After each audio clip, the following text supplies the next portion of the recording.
Colossenses capítulo 2, verso 1 em diante, gostaria, portanto, que saibais quão grande luta venho mantendo por vós, pelos laodicenses e por quantos não me viram face a face, para que os seus corações sejam confortados, vinculados juntamente em amor, e tenham toda a riqueza da forte convicção do entendimento, para compreenderem plenamente o mistério de Deus, Cristo, em quem todos os tesouros da sabedoria e do conhecimento estão ocultos. Assim digo, para que ninguém vos engane com raciocínios falazes.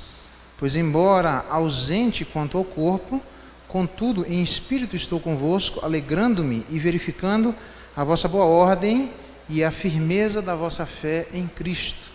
Ora, assim como recebestes a Cristo Jesus o Senhor, assim andai nele enraizados e edificados e confirmados na fé, tal como fostes instruídos, crescendo em ações de graça. Até aí a leitura da palavra de Deus. Na verdade, o que eu queria dizer, nós estamos aqui hoje no momento de, aí Sidney nesse seu lugar ali, na turma dos eleitos, ali, porque hoje eu quero dar uma palavra para essa turma aí, tá bom? Então, filharada aí, fica aí com os aglomerados aí, né? E aí você, muito bem. A minha palavra hoje, ela é simples, como deve ser, a palavra de Deus ela é simples, né? Mas eu espero com isso corrigir, pelo menos quando eu me aproximei, eu corrigi 3 coisas no meu coração, que eu já tinha ideia sobre elas, mas isso me ajudou a corrigir no meu coração e que tem a ver com a liderança da igreja, mas eu vou mostrar para você que não tem a ver só com eles, tem a ver com a vida de cada um de nós, não só no mês da família, tem a ver com as mães, né? Mas também vai ter a ver necessariamente com você que porventura ainda não tomou uma postura pública em relação ao seu coração diante de Cristo. Tem a ver com todos nós. Então eu pedi para eles ficarem aqui, porque sempre começa pela liderança da igreja, mas eu espero que essa palavra chegue também até o seu coração. Eu queria que você pensasse por um momento, o que é que você faz, ou o que é que você tem feito para você compreender todas as implicações da morte de Cristo na sua vida. Eu vou repetir. O que é que você tem feito ultimamente para compreender todas as implicações da morte de Cristo por vocês, ou por nós, né? Você já parou para pensar nisso? Pensa por um momento isso. O que é que nós temos feito ultimamente para compreendermos tudo aquilo que Cristo fez por nós? Eu espero com o desenvolvimento disso aqui mostrar 3 coisas que para Paulo ele fazia para que essa realidade chegasse no coração de quem eu vou mostrar que era a intenção dele, tá certo? Por isso, o meu objetivo é apresentando todo homem perfeito em Cristo, tá bom? Na verdade, Colossenses é uma das cartas de Paulo que ele escreve na prisão. Ele recebe a instrução, a visita de Epáfras. Epáfras é quem instruía diretamente a igreja na cidade de Colosso, tá? E aí Epáfras percebia algumas dificuldades e debilidades, algumas mazelas crescendo na vida da igreja naquela região.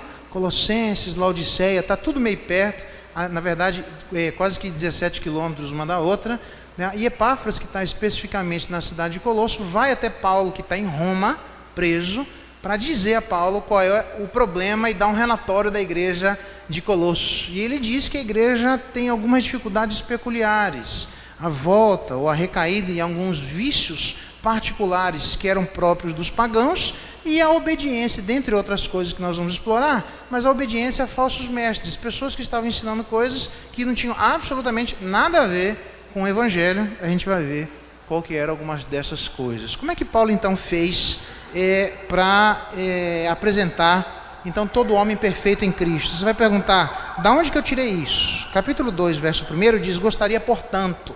É a conclusão de Paulo de alguma coisa que ele fala anteriormente. E no verso 28, ele termina dizendo, a fim de que apresentemos todo homem perfeito em Cristo. Esse é o objetivo de Paulo. É daí que eu estou tirando o tema do que eu espero. A seleção, todo tema seleciona uma ideia, né? E daí que eu estou selecionando as ideias que eu gostaria de compartilhar com vocês. O que é que Paulo fazia então para isso? Ele tinha um objetivo claro. E o objetivo de Paulo era a maturidade em Cristo. Na verdade, Paulo trabalha muito para que todo homem seja encontrado maduro. Maturidade e não somente conversão era o objetivo de Paulo para as pessoas que eram acrescentadas em meio ao povo de Deus e à família de Deus. Na verdade, na melhor tradução para perfeito, poderia ser a palavra maduro ou completamente desenvolvido. E isto em relação ao conhecimento do caminho da salvação. Então, quando Paulo se refere no capítulo 1, verso 28, em conexão com aquilo que ele vai dizer no capítulo 2, dizendo que ele apresenta todo homem perfeito em Cristo Jesus, poderia dizer que ele gostaria de apresentar todo homem maduro em Cristo Jesus, ou todo homem completamente desenvolvido em Cristo Jesus.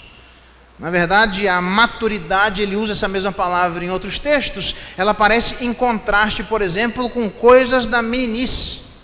Aquele que é maduro, que é completamente desenvolvido, não é menino, porque ele se desenvolveu em determinado aspecto na sua história. Aquele que é maduro, ele é crescido como alguém que já desfruta da maioridade. Não é alguém que, mais uma vez, desfruta da sua meninice. Aliás, tem uma tradução muito interessante de 1 Coríntios, capítulo 14, só ouça, diz assim: sede meninos na malícia, porém maduros no vosso modo de pensar. Uma tradução semelhante que ajuda a gente a entender qual é a perspectiva de Paulo de maturidade sobre este mesmo texto, diz assim: irmãos, não sejais meninos no juízo, no modo de pensar. Na malícia ou na maldade, aí sim, mas sede crianças. Mas quanto ao juízo, ao pensamento ou à mentalidade, vocês precisam ser homens amadurecidos. Amadurecidos aqui não tem absolutamente nada a ver com aquele estado de glorificação que todos nós teremos, como sinônimo da glorificação que nós teremos. E então lá no céu nós seremos pessoas maduras. Não é essa a perspectiva que Paulo está se utilizando da maturidade. Tem nada a ver com aquilo que vai acontecer exclusivamente com a vida dos seus filhos lá na glorificação. Isso é coisa da glorificação. Maturidade tem a ver com o que vai acontecer com a gente aqui e agora. Também não tem a ver essa maturidade que Paulo espera que as pessoas alcancem e cheguem, não tem absolutamente nada a ver com aquela maturidade própria da idade. Até porque tem muita gente que cresce, mas não amadurece. Aliás, quem vai dizer isso não sou eu. A Escritura mesmo diz lá no Salmo 119.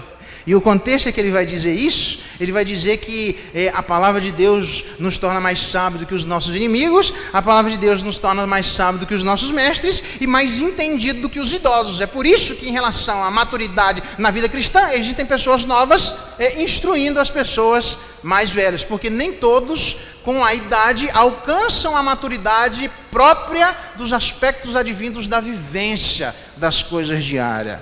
Por isso ele vai dizer lá no Antigo Testamento: tenho visto que toda perfeição tem seu limite, mas o teu mandamento é ilimitado.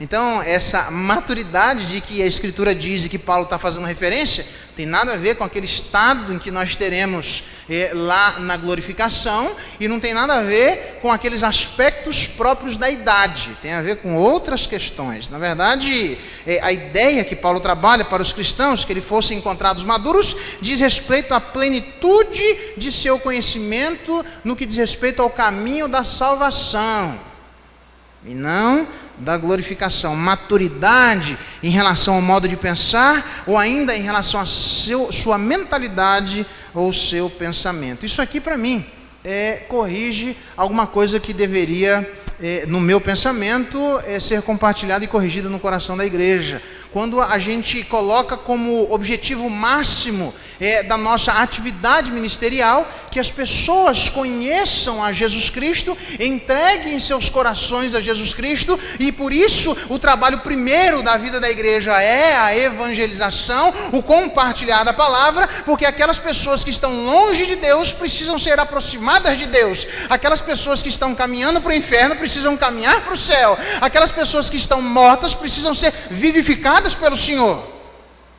Mas isso nunca foi o objetivo final de Paulo.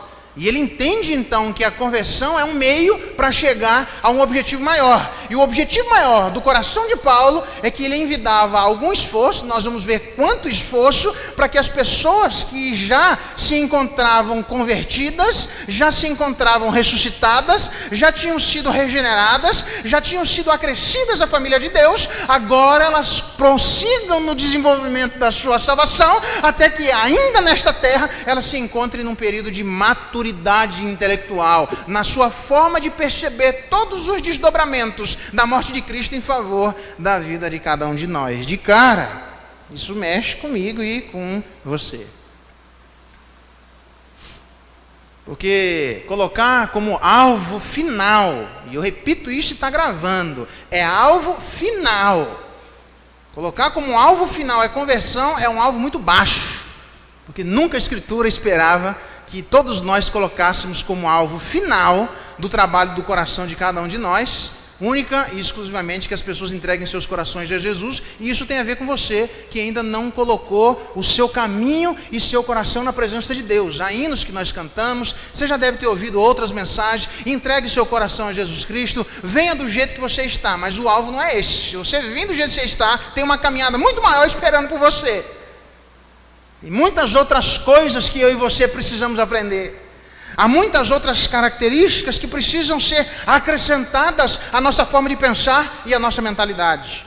Não devemos mais ser meninos, e maturidade, portanto, está em contraste com a meninice. Maturidade em contraste com aquilo que é em parte. Maturidade no modo de pensar, no juízo, no pensamento e na mentalidade em relação àquilo que Cristo fez pela vida de cada um de nós e continua fazendo. E é por isso que aqueles que assim fazem e aqueles que assim se esforçam e começam a entender que o objetivo final é nos encontrarmos nessa vida, na maturidade, e isso traria uma proteção à igreja de Colosso e à vida de cada um de nós. Por exemplo, contra a filosofia ilusória, que era o que estava iludindo a vida das pessoas naquele momento, contra o cerimonialismo judaico, como nós percebemos na semana passada, um aspecto desse cerimonialismo que pode permear os nossos corações ainda nos dias de hoje, apesar de não praticarmos a circuncisão. Protegeria a vida deles contra a adoração de anjos, protegeria a vida deles contra o ascetismo, práticas essas que eram realidades na vida daquela igreja. Então Paulo diz, olha, vocês se converteram, agora tem um alvo muito maior para o coração de vocês, e que eu espero que seja então o alvo da liderança dessa igreja. Eu espero que seja o alvo do seu coração, eu espero que seja o alvo da minha vida, e eu espero que certamente seja o alvo de você que está ouvindo, até que vai chegar no momento de dizer, eu quero tomar uma postura pública em relação a Jesus Cristo. Isso é conversão, né? É a aceitação do Evangelho, porque Deus ressuscita a nossa vida e nos faz perceber que aquelas realidades descritas na Palavra de Deus têm a ver com a minha vida. Como, por exemplo, nós já vimos isso, um dos irmãos, os irmãos Atkins, né? Que mais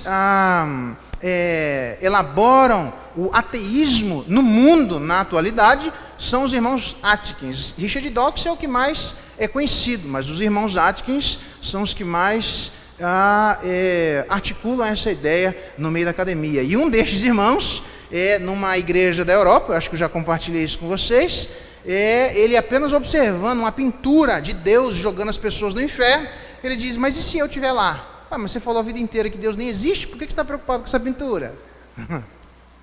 E aí Deus então ilumina o coração dessa pessoa, regenera o coração dela, converte a vida dela, e agora ela faz parte da igreja anglicana, onde ela escreve nos Estados Unidos, espero que seja traduzido no Brasil, um livro que é chamado Do Ateísmo ao Cristianismo. Isso é conversão. Alguns de nós já passaram, outros de nós, quem sabe, ainda não, mas isso diz respeito à vida de todos nós. Nós precisamos ser pessoas de corações regenerados, mas depois disso, precisamos continuar trabalhando para que outras pessoas sejam regeneradas, mas caminhando em direção à maturidade. E aí eu fiz algumas perguntas, eu confesso que são inquietações do meu coração, de cara. Primeiro que colocar então alvo de conversão como alvo final da minha vida, para mim é um alvo baixo. Porque nunca foi, porque aí eu pego uma pessoa que é convertida e coloco ela no meio dos lobos, como o próprio Jesus Cristo disse que nós andaríamos, lembra? Ele diz, acautelai-vos dos falsos profetas, e ele começa, como nós estamos trabalhando lá, da cautela, do exercício necessário que nós agora, convertidos, iluminados, precisamos ter em relação à nossa própria segurança. E aí se diz, mas o alvo final é a conversão, e joga as pessoas no meio dos lobos, e essas pessoas simplesmente são achincalhadas por esses lobos vorazes, por essa intensidade de literalmente acabar com a fé de muitas delas. Portanto, o alvo de conversão nunca foi alvo final. Eu espero que nós tenhamos isso em relação aos nossos parentes, em relação aos nossos amigos, às pessoas próximas. Nós temos um alvo em direção a elas, e a conversão é só o meio para que esse alvo final se estabeleça na vida de cada uma delas. E as minhas inquietações será que Paulo não conhecia as dificuldades da sua época para que essas pessoas chegassem até esse alvo? Será que ele não conhecia os adolescentes? Será que ele não conhecia os jovens? Será que Paulo está dizendo que as pessoas precisavam ir para o seminário? Será que ele não percebe que as pessoas tinham gente velha? Será que ele se refere isso a quem, afinal de contas? No mínimo, Paulo, conhecendo todas as dificuldades, ele não entende que esse objetivo é eliminado, apesar de todas as dificuldades que ele vive no momento em que ele vive. Então, a primeira coisa o alvo da nossa vida deve ser em relação à maturidade. Se você espera um dia caminhar com Jesus Cristo, eu espero que você tenha isso como alvo. A sua caminhada com Jesus Cristo começa na sua conversão, mas ela vai muito mais longe. Segunda coisa, e aqui você vai dizer, o que isso tem a ver, na verdade, com o Dia das Mães, com o Dia da Família? Relaxa que nós chegamos lá. Segunda coisa é o método, né? O objetivo de Paulo é a maturidade, o método dele é a agonia e a sua energia. Capítulo 2, verso 1 diz assim: gostaria, portanto, que saibais quão grande luta venho mantendo por vós, pelos laodicenses, e por quantos não me viram face a face. Agora preste atenção. Eu vou colocar isso como 4 jogos de palavras que Paulo usa. Eu vou explicar cada um deles, tá bom? Relaxa que eu espero ser breve. Mas nesses 4 jogos de palavras, eu entendo que são desdobramento de um método só. Eu vou colocar aqui como didaticamente 4 métodos, mas é um método só. Primeiro jogo de palavras é que, infelizmente, as traduções falham em não reconhecer a conexão que existe entre o capítulo 2, verso 1, e o capítulo 1, verso 29. Por quê? Porque o capítulo 2, verso 1, traz a palavra luta. E o capítulo 1, verso 29, traz a palavra esforçando-me. Só que a palavra luta e a palavra esforçando-me são exatamente a mesma palavra traduzida de formas diferentes. Então, de cara, já deveria trazer, por isso é que eu também me afadigo e eu luto o máximo possível, porque, portanto, vocês precisam saber a luta que eu venho mantendo por vocês. O negócio é luta, meu amigo. Existe um problema aqui estabelecido, onde a palavra esforço deveria ser traduzido por luta, e aliás, é exatamente de onde vem a nossa palavra no português, agonia ou ansiedade. É literalmente agon, da onde vem a palavra agonia.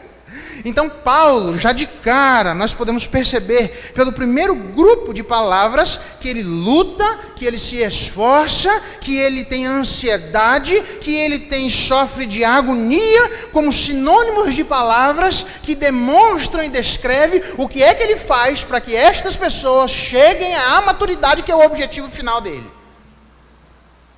Como se não bastasse, essa palavra agonia é um termo atlético, o que demonstra que há uma continuidade, há um esmero e há um esforço repetitivo. Então, associe aqui comigo. É um grupo de palavras que demonstra que ele vai trabalhar, que demonstra que ele vai se esforçar, que demonstra que ele vai se agoniar, e isso de maneira esforçada, contínua, esmerada e repetidamente, para que as pessoas cheguem até a maturidade. Lembra a pergunta que eu fiz no começo para vocês? O que é que eu e você temos feito para que as pessoas cheguem até a maturidade? Paulo fazia, ele se agoniava.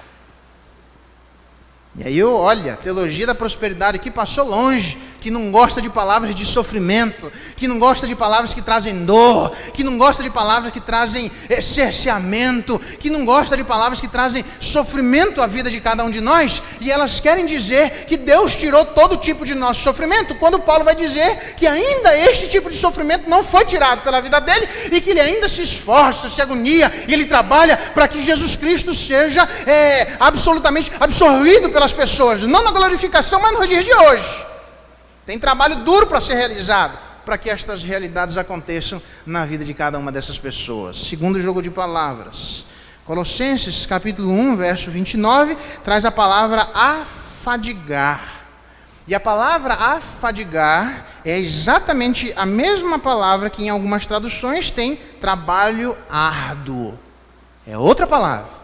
Então ele diz no verso 29, para isso é que eu também me afadigo, ou que eu também trabalho arduamente, para que estas coisas aconteçam na vida da igreja, a fim de que todo homem seja apresentado perfeito em Cristo. O que significa dizer que essa mesma palavra é utilizada lá em 1 Timóteo, capítulo 5, verso 17, onde diz que merecedores de dobrados honorários são aqueles que se afadigam na palavra, que trabalham arduamente na palavra. Por quê? Porque trabalhar e ler a Escritura dá trabalho bastante para a vida de todos nós. Infelizmente, nós temos uma mentalidade que é colocada nos dias de hoje, quando as pessoas fazem um cadastro e perguntam qual é o seu trabalho, e a pessoa diz assim, eu sou estudante. Não, mas eu estou perguntando, o que é que você faz? O que é que você trabalha? Não, o meu trabalho é estudar.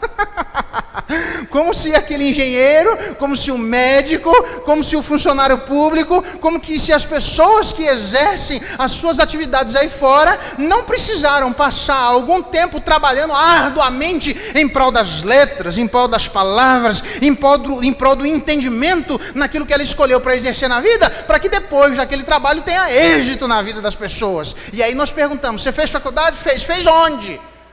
Porque tem uma que não exige trabalho nenhum, tem uma que não exige esforço nenhum, tem uma que está se pagando, a pessoa está passando e vamos para frente. Não exige de você um labor, não exige de você um trabalho árduo. Como Paulo vai justificar a maneira como nós devemos financiar ou pagar aquelas pessoas que se afadigam na palavra, ele cita lá o texto do Antigo Testamento, você vai lembrar, quando eles dizem que o boi que debulha, essa palavra debulha, é o boi que trabalha arduamente. Então nós não podemos amordaçar o boi que trabalha arduamente.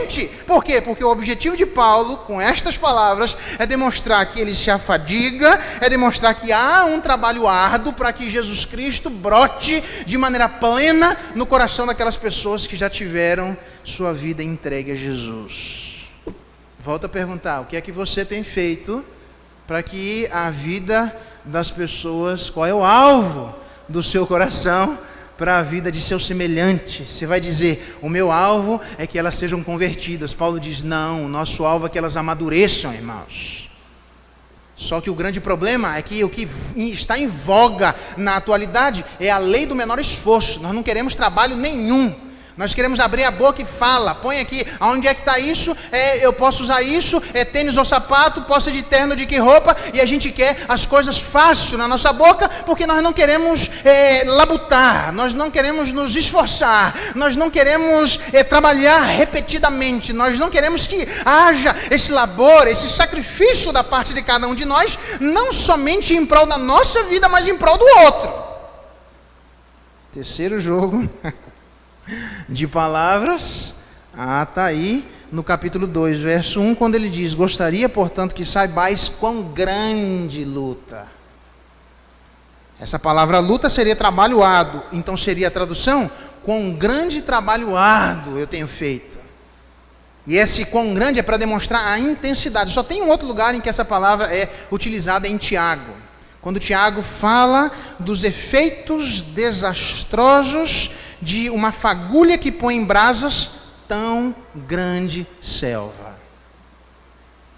Tiago se utiliza desse termo, lá na frente, o irmão de nosso Senhor Jesus Cristo, para demonstrar a verdadeira devastação de alqueires e mais alqueires de mata, de uma pequena fagulha que é colocada numa mata seca, trazendo desmatamento enorme, e o prejuízo inenarrável e talvez até insubstituível sobre aquele lugar. E ele demonstra isso para apontar o prejuízo que aquelas pessoas que usam de maneira equivocada a sua língua, elas trazem um mal tão grande sobre a vida da igreja, do mesmo jeito que uma fagulha queima tão grande quantidade de florestas. Alqueires e mais alqueires, devastados e desgastados, exatamente pelo mau uso de alguma coisa. Paulo vai se utilizar desse mesmo termo para dizer que alqueires e mais alqueires da nossa alma são queimados quando nós não nos desgastamos o suficiente com essa mesma intensidade, com essa mesma energia gasta para fazer com que a maturidade chegue na vida dos nossos irmãos. Nós temos até aqui 3 grupos de palavras que demonstram então não só a luta, demonstra a energia gasta, o esforço repetitivo, a ansiedade e agonia estabelecida no coração da vida de cada uma dessas pessoas, e o trabalho duro e árduo e a fadiga que é colocada sobre a vida delas, mas nós poderíamos traduzir de maneira diferente, dizendo com grande luta, com grande gasto de energia, com grande esforço, com grande ansiedade, com grande agonia, com grande trabalho duro, com grande fadiga, é que nós temos exercido em prol desse conjunto de palavras, demonstrando o que é que acontece no meu coração para fazer com que Jesus Cristo brote e as pessoas cheguem até a maturidade. Elas não vão chegar por vontade própria, elas não vão chegar naturalmente. Nós precisamos impor determinado trabalho para auxiliar a vida dessas pessoas a entenderem as diversas características da morte de Jesus Cristo pela vida de cada um de nós. Senão, nós seremos como ovelhas mandadas ao matadouro, como Jesus Cristo disse, mas sem nenhum tipo de juízo, sem nenhum tipo de freio, sem nenhum tipo de percepção de como nós podemos nos desvencilhar dos falsos profetas e das pessoas que, através da venda do evangelho e da mensagem comercial da fé, querem se aproveitar da vida dos outros. Está aí um monte de gente que ela quer vir na igreja e ela quer ter uma resposta rápida. Como é que é o jeito para eu ficar cheio do Espírito? Você dá 3 pulinhos, fala diferente, foi na igreja, em 2 horas você volta, você está cheio, está explodindo, está vazando, o Espírito de Deus está brotando na sua vida, e aí você resolve isso de maneira fácil. Você não quer pensar, você não quer traduzir, você não quer refletir, você não quer conhecer, você não quer se desgastar mentalmente para saber como é que estas coisas chegam até você, para saber se isso é verdade, para saber se ninguém está se aproveitando. Aí chega esse monte de gente falando um monte de coisa, dizendo: Deus está me dizendo que você tem que me dar seu carro, você tem que me dar sua roupa. Eu vi isso já em um monte de lugar, não é aqui em Cuiabá, no Brasil inteiro, irmão. Aliás, lá na época de Paulo, ele dizia que tinha gente que comercializava a fé, se aproveitando dessas pessoas que não tinham essa percepção de todos os desdobramentos da morte de Jesus Cristo em favor da vida delas. E nós, o que é que nós fizemos? Nada. Irmãos, eu confesso que quando eu olhei isso, me deu um ar de alegria, de renovação de esforço, porque eu vou falar do meu métier, vou falar de Amoá, da minha família, falar da minha esposa, vou falar de mim, falar dos meus filhos, e eu olho e se ensina, e parece que dá uma vontade, chega uma hora que quer saber, vai onde você quiser, põe a mão na tomada, faz, desobedece do jeito que você quiser, porque eu não aguento mais. Eu falo para você, você não obedece, eu falo para você que o caminho é esse, você diz que o caminho não é, e sem apresentar para mim nenhum tipo de razoabilidade que demonstre que a minha razoabilidade é pior do que a sua. Então, quer saber de uma vida? Eu vou desistir de você. E quantos de nós não somos semelhantes, onde esses pensamentos invadem a nossa mente, onde nós queremos desistir, por exemplo, da vida de nossos filhos?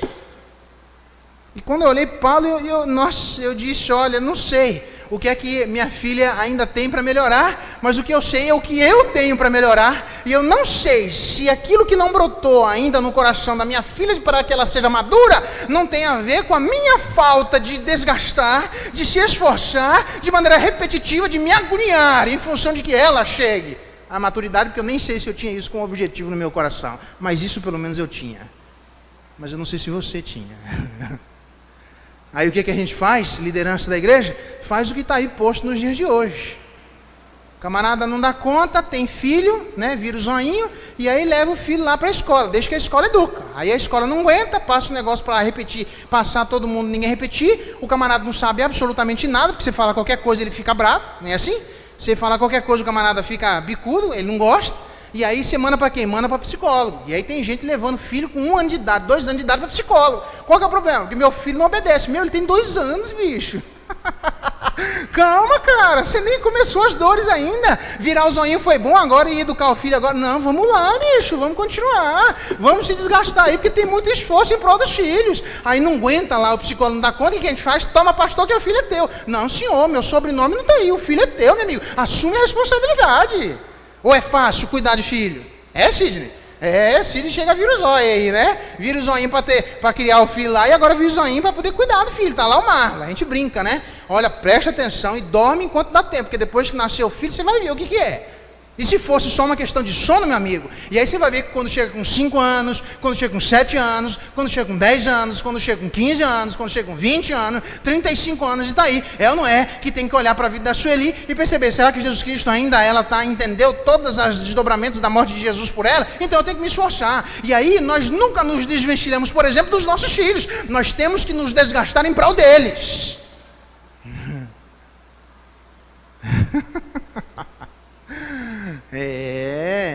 Você achou mesmo que eu ia fazer o que é responsabilidade sua? Negativo, não vou de jeito nenhum, irmão. Você virou o zoinho para ter, vira o zoinho para criar. E eu vou virar o zoinho naquilo que for responsabilidade minha, não tem problema, vamos virar o zóio tudo junto aí. Aliás, ele disse o que eu acho que talvez fosse o quarto jogo de palavras, onde ele diz no capítulo 1, verso 29, para isso é que eu também me afadigo, ou para isso é que eu também me esforço, ou para isso é que eu também luto, ou para isso é que eu exerço todas essas coisas sinônimos que eu disse a vocês, o mais possível, preste atenção, segundo a eficácia do poder de Deus que opera eficientemente em mim. O que está em jogo aqui é a lei da reciprocidade. Do mesmo jeito que eu sou abençoado por Deus, filha, descobri um negócio novo. O que foi? Senta aí, filha. Olha, eu descobri que a palavra de Deus ensina isso, e que ela fala isso. Nossa, isso é lindo. Pai, não entendi nada, mas você vai entender. Vou falar de novo. Vou falar 1000 vezes, mas você vai entender. Porque se eu descobrir, você também tem que descobrir. Eu tenho que ajudar você a descobrir. Do mesmo jeito que nós recebemos da parte de Deus, nós passamos a vida dos outros. E aí, se a nossa família é imatura, provavelmente a imaturidade está em quem?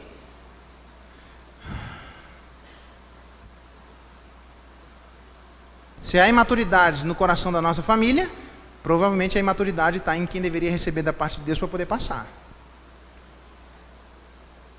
Então, eu já disse isso a vocês. Se quer conhecer os pais, olha para a vida dos filhos. Aí você vai dizer, Jesus, Maria, José, olha lá, hein, Brenda? Olha, ó, responsa, hein? O grande problema, gente, é que a gente não quer passar noites em prol da vida dessas pessoas, porque a gente fala, cada um com seu problema, inclusive entes queridos nossos. Negativo. Porque a última coisa não é só o objetivo de Paulo, que é a maturidade, nem o método dele, que é esse conjunto de palavras que demonstram o grande energia que ele gastava para que esse objetivo fosse alcançado, mas a última coisa é a abrangência disso. E aí agora sim, isso chega no seu coração e no meu coração. A abrangência está lá no capítulo 28, capítulo 1, verso 28, o qual nós anunciamos, advertindo quem? Todo homem, advertindo a todo homem e ensinando quem? A todo homem em toda sabedoria.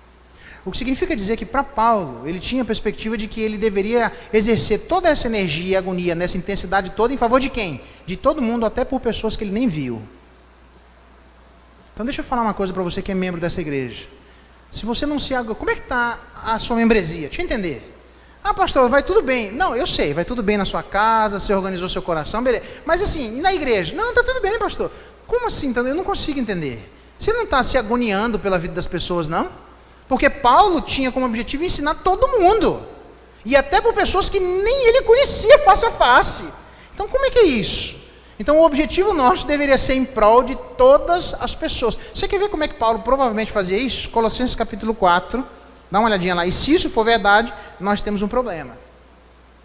Eu acho que esse é um jeito, mas não acho que é o único jeito. Eu já estou chegando no final, tá bom? Colossenses capítulo 4. Saúda-vos Epáfras, que é dentre vós servo de Cristo Jesus, o qual se esforça, é a mesma palavra, se agoniza, sobremaneira, continuamente, por vocês, nas orações, para que vos conserveis perfeitos e plenamente convictos em toda a vontade de Deus. Perfeito, irmão. Uma das formas de Epáfras fazer isso, não é a única, mas uma das formas de Epáfras se devotar em esforço, em agonia, gastando energia, e todas essas coisas que nós vimos, é orando pela vida de seus irmãos. E aí você vai se lembrar de Jesus Cristo dizendo: olha, vamos orar junto comigo? E Jesus Cristo volta e diz: em nenhum momento vocês puderam lutar junto comigo. Vocês estão dormindo.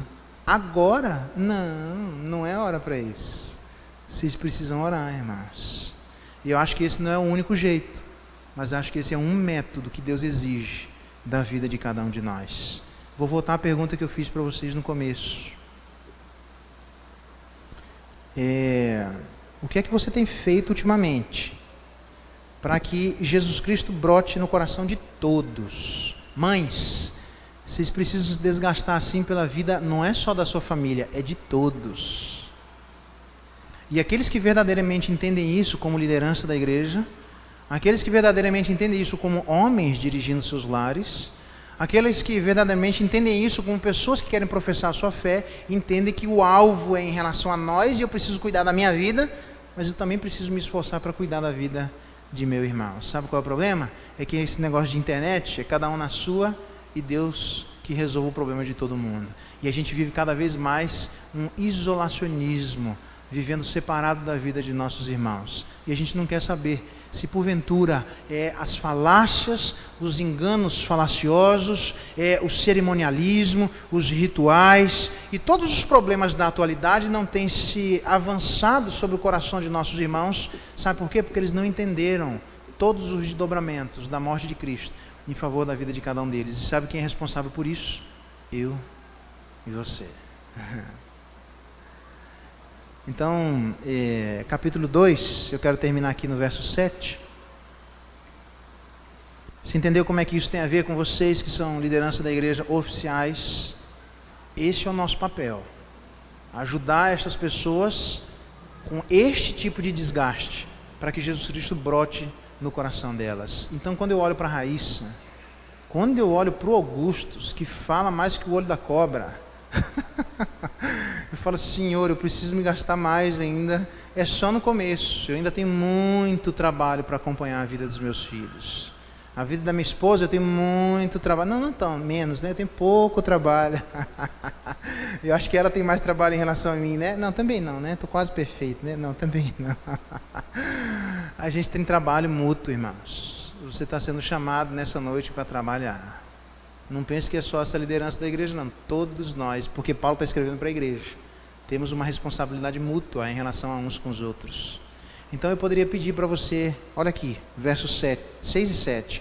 Ora, como recebestes a Cristo Jesus o Senhor, assim andai nele enraizados. O nosso tipo de trabalho é para que as pessoas fiquem cada vez mais enraizadas. Literalmente o termo aí é enraizado, criando raízes cada vez mais profundas, e nós vemos isso em Jeremias capítulo 17. Né? Então a pergunta é: o que é que vocês, liderança da igreja, devem fazer para que todas as pessoas sejam cada vez mais enraizadas em Cristo Jesus? Se esforçarem muito. A vida de vocês pode estar boa, vocês podem estar bem financeiramente, vocês podem estar bem conjugalmente, bem afetivamente, mas vocês precisam pensar na vida de mais pessoas além de vocês mesmos. Então, no mínimo, eu poderia dizer: pastor, eu estou bem, estou tranquilo, mas eu estou em agonia. Por quê? Porque eu estou vendo irmãos que estão sofrendo, eu estou vendo irmãos que ainda não entenderam e eu preciso ajudar. Então, irmãos, vamos arregaçar a manga e começar a trabalhar uns pela vida dos outros, os pais pelos filhos, os filhos pelos pais, né? Tem muito filho aí dizendo: pô, mas meu pai, né, brincadeira. Eu concordo, seu pai é brincadeira mesmo. Mas o que é que você faz para que seu pai fique mais e mais enraizado na fé em Cristo Jesus? Nós precisamos trabalhar.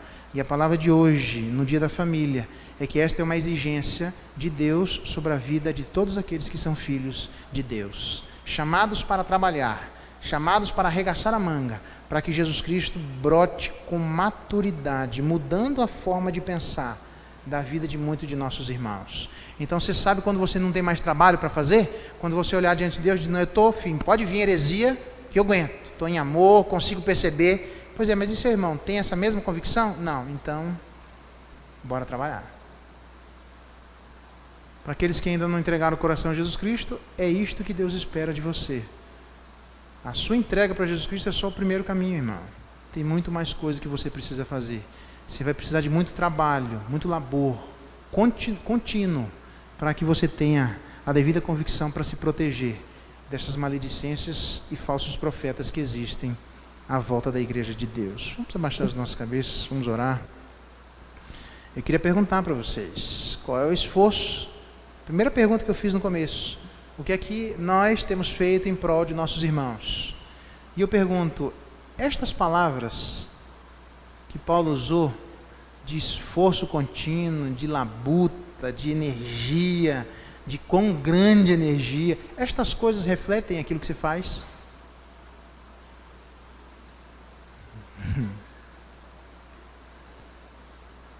Precisa refletir. Porque Deus chamou para organizar o meu coração, mas ajudar a organizar o coração dos meus irmãos. É isso que nós somos chamados para fazer.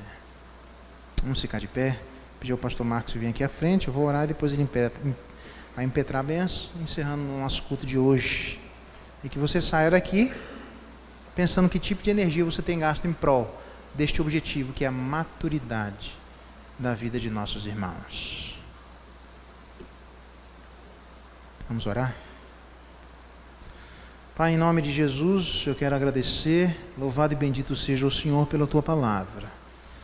Obrigado porque ela desafia todos nós a termos um alvo maior, que é olharmos a vida de seus filhos e trabalharmos para que todos eles sejam maduros na fé, não sejam meninos. A meninice é alguma coisa que tem um lugar finito no desenvolvimento da fé de cada um de nós. Ele tem começo, meio e fim. Nós precisamos, assim como Paulo, que ora era menino, andava como menino e falava como menino. Quando ele passou a ser homem, ele deixou as coisas próprias de menino. Se existe muita meninice ainda no nosso meio, nos dá graça, Senhor, para que com este alvo em mente, nós viemos a envidar todos os esforços necessários para que estas mesmas pessoas saiam dessa meninice, para que a proteção aconteça na vida da igreja, auxiliando, devotando energia, gastando em muito daquilo que o Senhor tem dado para nós, em favor de nós e daqueles que estão à nossa volta. O mês da família. Quem sabe nós deveríamos pensar não só na nossa própria família de sangue, mas pensar na família da fé. Nos ajuda a nos desgastarmos nisso, para que então tenhamos uma família da fé cada vez mais madura em Cristo Jesus. É a nossa oração, agradecidos por Cristo, nosso irmão mais velho. Amém. Agora, irmãos, que a graça do nosso Senhor Jesus, o amor de Deus, o nosso eterno Pai Celestial, bem como a comunhão e a consolação do Espírito Santo de Deus repouse sobre cada um de vós aqui presente, bem como sobre todo o povo de Deus espalhado por toda a face da terra, hoje e para sempre. Amém.